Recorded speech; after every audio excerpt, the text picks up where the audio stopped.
Hey YouTube, Joel Beckmine here. Probably gonna make a video right now that none of you are really gonna pay much attention to. I felt like making a video talking about how I feel about the three different Mechagodzillas, and with the exception of Godzilla and Soundwave, I don't think any of y'all watch Godzilla, therefore you have no idea who the heck Mechagodzilla is. So, waste of time video? Maybe. You like hair? Of course not. Is this gonna be up on YouTube when I'm done? Oh, you're watching it, aren't you? Let's start off with the Showa era Mechagodzilla. The Showa era was anything from Godzilla Raids Again to Terror of Mechagodzilla. I don't include Godzilla for Godzilla King of the Monsters because every era starts with Godzilla King of the Monsters. So anyways, Showa era Mechagodzilla was built by the aliens, was made out of a metal called space titanium, which of course does not exist. If you look at him, he's bulky, he looks like a big tin can. Really the only intimidating thing about this guy is his head, which this picture doesn't do it justice. However, I have a little action figure model of him. I'll show you sometime in a video what his head looks like from a different angle. Weapons included lasers in his eyes, some beam thingy on his chest somewhere. I think he shot some type of missile out of his nose. His fingers were missiles. He had missiles in his kneecap, I thought. The first Godzilla vs. Mechagodzilla, he had something to where he'd spin his head around really fast and it would create a force field. Tail did not move. It was fixed in that curved position you see it in. Why do I mention that? You'll see. It's okay. I like this Mechagodzilla, kind of. You know, out of a nostalgia value.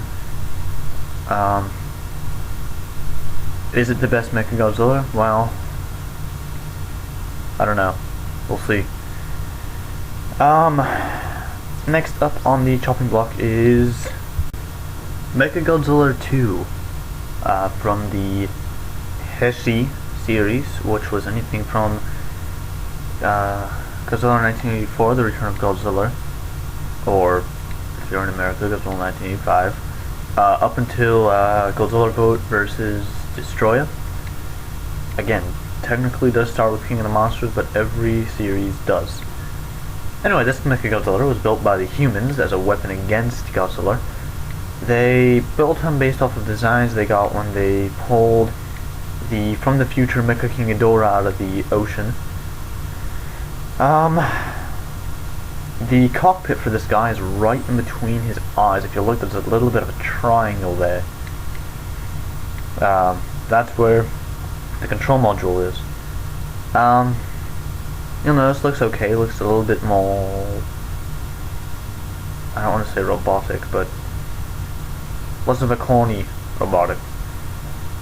Like I said, built by humans. Weapons include eyes out of laser, mouth laser, where his belly button is at if he was a human.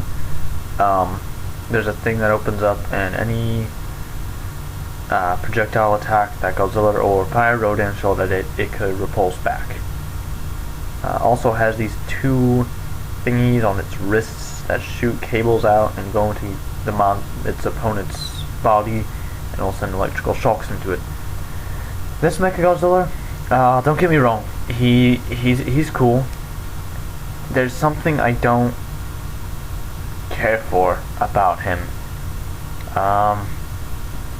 I can't put my finger on what it is. There's just something I don't care for. I don't know. Maybe if they took the body from Mechagodzilla 2 and attached the head from the first Mechagodzilla. I don't know. Just me thinking out loud. Also, as you can see from this picture, Mechagodzilla 2 had an attachment which turned him into Super Mechagodzilla. Yay, everybody. Now, easily one of the coolest looking Mechagodzillas was Mechagodzilla 3.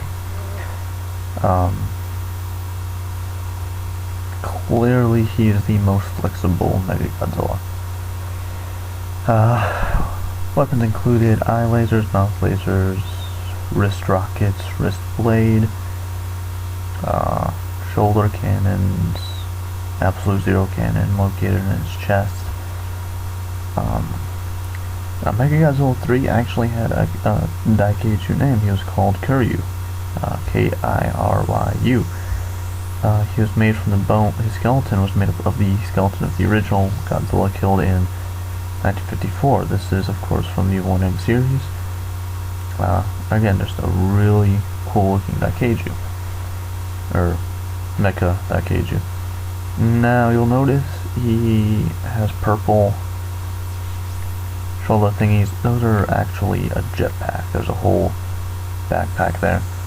Unlike here, this picture is taken from Tokyo SOS. You'll notice there's some differences on his chest and stuff, which I just